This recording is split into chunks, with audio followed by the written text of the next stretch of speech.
Imagine strolling through the heart of London, where the iconic royal guards stand unwavering, a symbol of discipline and tradition.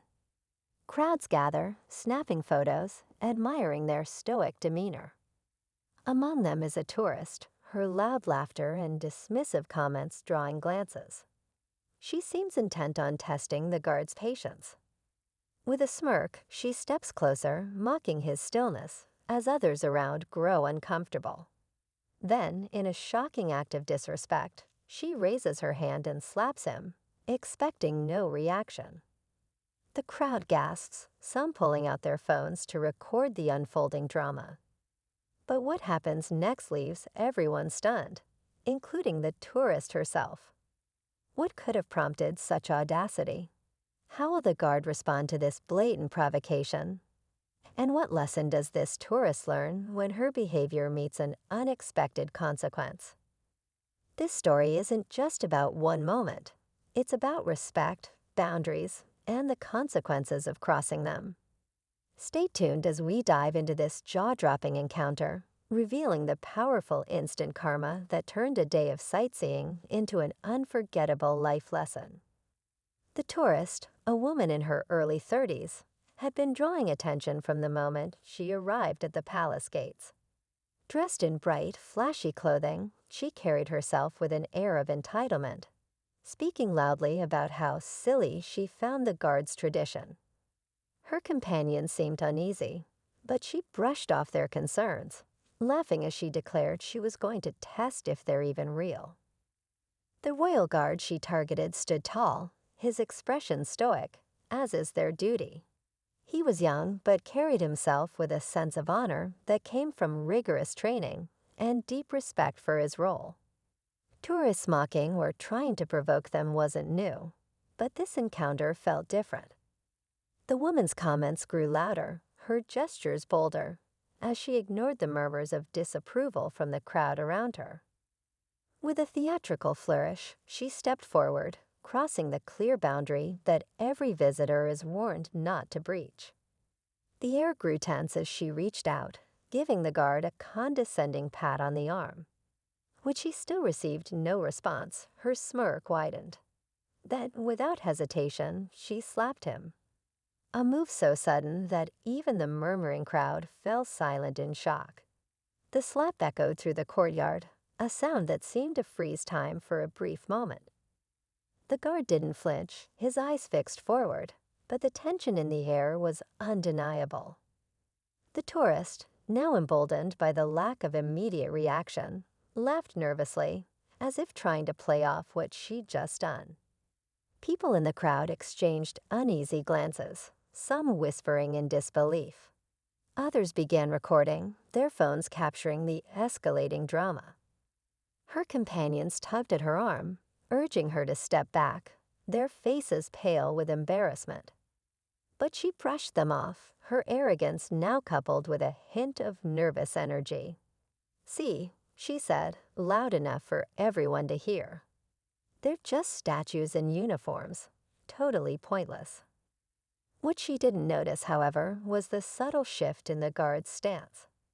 Though he remained mostly still, his grip on the weapon tightened slightly, a barely perceptible movement to the untrained eye. Behind his disciplined calmness, there was a line that had been crossed, and everyone watching could sense it. As the crowd grew restless, someone murmured, "She's gone too far. This won't end well." Yet the tourist seemed oblivious, her confidence blinding her to the growing storm she had unleashed. The tension was now palpable, hanging heavy over the crowd as they watched the scene unfold. The guard remained motionless, his disciplined exterior giving away nothing. But those closest could sense the shift, a quiet storm brewing beneath his calm demeanor. The tourist, emboldened by her belief that she was untouchable, took another step closer, her smug grin returning as she waved her hand dismissively at her friend's protests. "This is ridiculous," she said loudly, her voice echoing against the ancient stone walls. "What's the point of standing there if you're not even allowed to do anything?" Her mocking tone was met with a chorus of uneasy murmurs, the crowd now fully captivated by the escalating tension.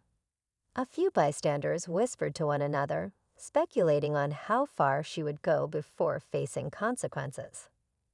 The guard superior, standing nearby, had taken notice. Though his face remained impassive, his subtle glance toward the commotion hinted that protocol was about to be enforced. Still, the tourist remained oblivious. She lifted her hand again, this time pushing at the guard's shoulder as if testing his patience.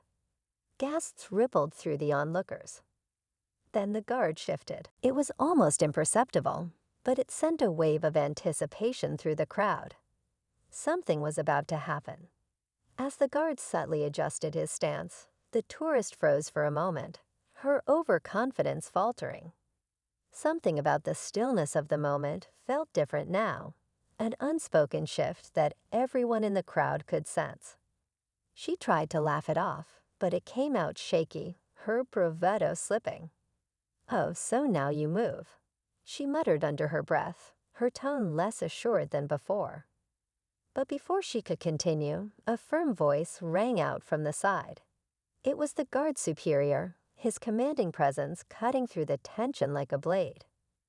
"Ma'am, you've crossed a line," he said, his tone calm but loaded with authority. The crowd hushed further, their eyes darting between the tourist and the guard. For the first time, the tourist looked uneasy, her earlier smugness fading as she realized she was now the center of an incident spiraling beyond her control. What she didn't see was another guard, stationed just a few paces away, stepping forward as reinforcements. This wasn't just about disrespect, it was now a breach of protocol. The stakes were higher than she had anticipated. The crowd leaned in, holding their breath as the superior gave a nod, signaling something that none of them expected. The superior's nod seemed to ripple through the air, and in a swift, precise motion, the guard stepped back and shifted his position, breaking his statue-like stance for the first time. The tourist's face paled, her earlier confidence now replaced by confusion and fear. The crowd, still on edge, watched with bated breath as the guard turned to face her directly, his expression calm but undeniably stern. His movement was deliberate, his posture unwavering as he addressed her in a firm, commanding voice. "Step back immediately," he said, his words clear and sharp. The power in his tone made it clear this was no ordinary reprimand. The tourist stumbled backward, her bravado crumbling under the weight of the guard's authority. But before she could retreat fully, a bystander, who had been silently recording the entire scene, stepped forward. "Wait," the man said, his voice steady. "I think you should stay." The crowd turned to him, puzzled, and then he held up his phone. "Because this isn't just disrespect, it's assault, and I've got it all on camera." The tourist froze, her mouth opening and closing as she tried to find words. The guard, now back in his post, remained silent, his presence a reminder of the line she'd crossed. The crowd erupted into murmurs, the gravity of the situation finally sinking in for everyone, especially her. The tourist, now utterly humiliated, was led away by security. Her actions and their consequences a stark reminder that some boundaries should never be crossed. As the tourist was escorted away, the energy in the crowd began to shift. Whispers turned into quiet conversations about what had just unfolded. Many were relieved to see the situation handled with professionalism, while others shared their disbelief over the tourist's behavior. The man who had stepped forward with a recording nodded to the guard before walking off, his actions ensuring there would be accountability for what had happened. The royal guard, now back in position, resumed his stoic stance, his composure a testament to his training. For him, it wasn't about teaching someone a lesson. It was about upholding the honor of his duty, regardless of the provocation. The crowd, recognizing this, began to disperse, some offering him quiet gestures of respect as they passed. Among them was a young boy holding his mother's hand. He looked up at her and asked, why did she do that? The mother knelt down, her voice gentle yet firm.